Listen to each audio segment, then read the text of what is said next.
Susan is an artist who lives and works in London. She graduated from the Royal College of Art with an MA in Fine Art Printmaking in 2015. Recent projects include lead artist for Laboratory of Dark Matter, which is a research residency and events program inspired by a visit to the Dark Matter Research Facility at Bulby Underground Laboratory. Participating in the Beyond Residency at Alan Head's Contemporary Arts, where artists have access to the North Pennines Observatory, and a Studio 4 Chisenhale residency, where she built an interactive life-size cloud chamber experience. Hello everybody, and thank you to Laser Labs for inviting me to join this discussion looking at the opposing scales of cosmology and quantum physics, and how we might relate these two spheres of knowledge, both beyond human scale and imagination. So the idea of a new dark age approaching addresses a fear that we are losing touch with the world around us, that we are subjected to too much information that we can no longer process, there's too much complexity, we don't know where to turn for verification, and the knowledge of the way the world works, built up over generations, may no longer apply. But the fear that we've losing connection to the world around us has in many ways been a long-standing one. And we've always looked back to a time when we've believed we lived in harmony with the natural world. And the volatile imagination of the early humans, they gave us our creation myths and populated the skies with gods. From these stories came the idea of paradise as a state of bliss, as something that had been lost, something ephemeral, always a promise out of reach. In my attempt to reconnect with this idea, I began to look for clues as to where paradise might be found. Was it a state of mind that could be triggered by place, and what were the signifiers to evoke that state of mind? Would somewhere named paradise affect my perception of place in the way that a title of a piece of work can affect the way I change how it's viewed? So I began visiting various places called paradise and looking very closely at what was around me. I thought maybe the clues and patterns I was looking for was hidden beyond what I could see. So this is when I turned to particle physics. I wanted to know what the building blocks of the universe looked like. And it was a big surprise to discover that less than 5% of our universe is made from these building blocks that we can see or interact with in some way, and the rest is in effect invisible. So this is about the time I met Cham, and after hearing one of his talks on dark matter, I approached him about organising a visit for a group of artists to Bulby Underground Laboratory, where dark matter detection experiments take place. The trip became a catalyst for the project Laboratory of Dark Matters, which was awarded a residency at Guest Projects in April last year, and we followed this up with a 6-week exhibition at Cleveland Ironstone Mining Museum, which is near to the Bulby mine. The aim was to emulate the ethos of the scientists in their dedication in exploring the unknown. We were all struck by their faith in their endeavour. It was very valuable to the artists to have this visit to this extremely physical experience of this strange hidden location over a kilometre underground. It was dark, noisy, hot, dusty and salty in the tunnels, and the laboratory, when we reached it, was in contrast blinding white and filled with anonymous metal boxes. We were then asked to imagine these elusive particles all around us that we couldn't see or touch, and that these particles filled the vastness of the universe with great invisible halos holding galaxies together, and yet we're also constantly passing through our bodies without our awareness. We learned that dark matter research takes place underground to get away from cosmic rays, which can interfere with the sensitive dark matter detectors. On hearing that we are continuously permeated on a subatomic scale by particles fired into our world when cosmic rays strike the edge of the Earth's atmosphere, and that it was possible to make this activity visible using a cloud chamber, I decided to build one to see this activity for myself. It is an amazing tool that gives us a glimpse into this usually invisible world. By seeing these beautiful little trails appearing as particles pass through the chamber, it helps us to look beyond what our immediate senses tell us is there and consider the possibility of other intangible phenomena. As an artist, I don't pretend to have a firm understanding of cosmology or particle physics, but it has made me look at everything around me with new eyes. There are many unseen forces at play. This is a piece of work called Somemurari as a simple example. An image printed onto organza, a very fine fabric, is placed in a bowl of water. It undulates over time, rising and falling as molecules react to temperature and vibration. This wasn't planned, but as the work deals with glimpsing the ephemeral, a paradise on the cusp of disappearance, it was a serendipitous added layer describing a world of fluctuation and change. One of the things that attracted me to particle physics was the language. It is, to me, mysterious and similar to that of mythology, full of strange characters like the quarks and neutrinos, governed by fundamental forces and named after their attributes, just like the mythical gods that our early ancestors created to explain a world of forces that they didn't understand.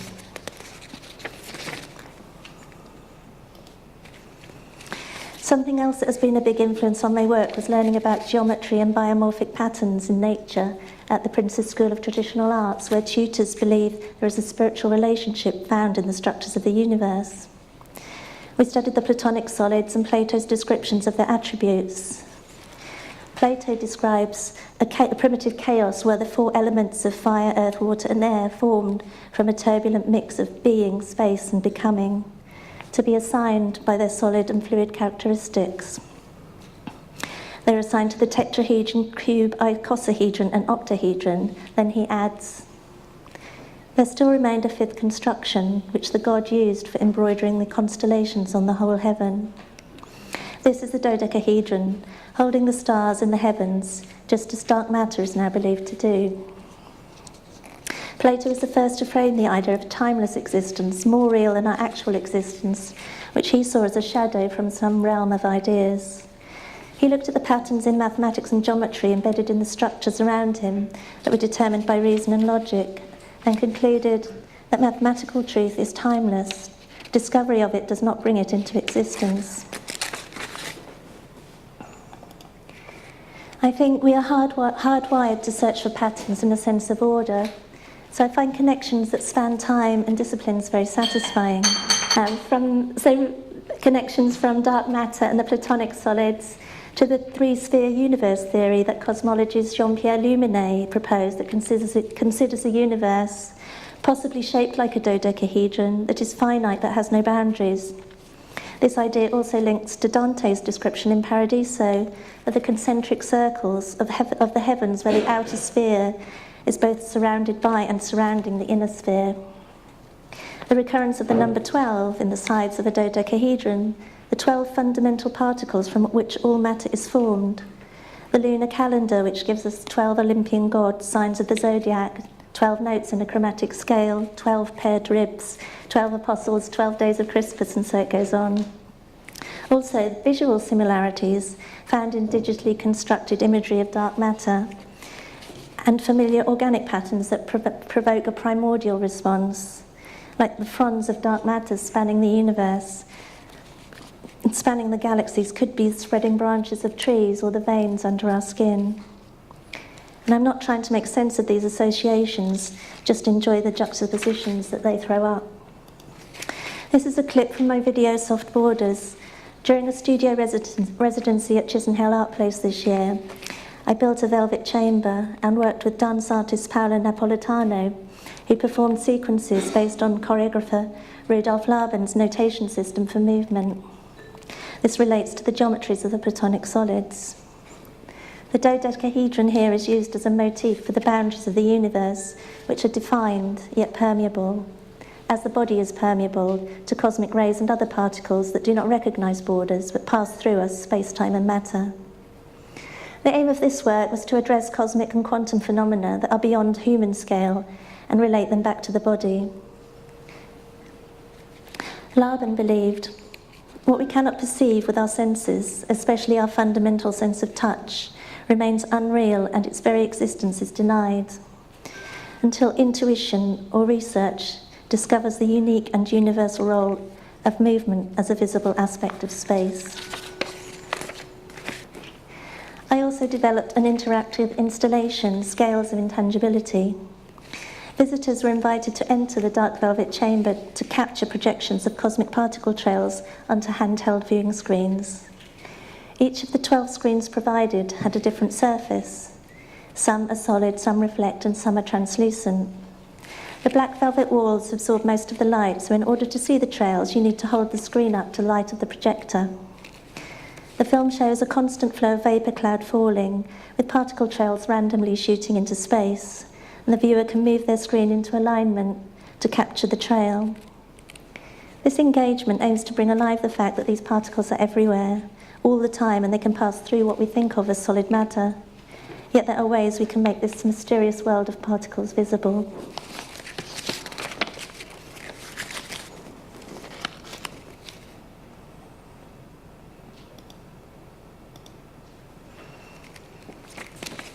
Archaeologist Christopher Tilley writes that knowledge is a thing grounded in our bodily experience of it, and it made me think of Plato's debate on true belief and knowledge. For although he thought the ultimate truths lay outside the limitations of the physical world in geometry and mathematics, he also recognised in the world of matter the importance of having a personal physical experience. We are of course aware that all human experiences is an edited account of full reality. We summarise the world around us both physically and psychologically to avoid being overwhelmed. Technology may increase the risk of us being overwhelmed by information and offer new dizzying perspectives of the natural world at previously unknown levels, which is exciting but could also mean the need to be grounded through physical encounter may be even more important to us now. Part of being grounded is having confidence in the future. That actions have predictable consequences was our first leap into abstract thought, and quantum theory has pulled that rug out from under our feet. However, I find this unpredictable world that operates at an unimaginably tiny scale fascinating. The theoretical idea that a photon explores the whole universe before hitting my retina is poetic and adds to the awe I feel about how the simplest of our experiences hides amazing interactions. Recently, a sense of precariousness seems to have seeped into all aspects of our lives, and we must be resourceful in finding new ways to approach this state of doubt.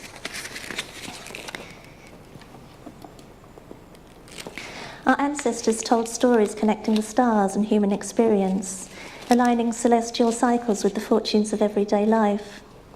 They mapped the stars, and the shapes and patterns they drew across the darkness became familiar anchors for navigation. This rich history is being lost to a growing urban population.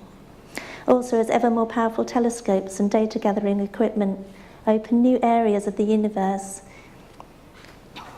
generating imagery we could never see with our naked eyes, we only experience space via mediated technologies.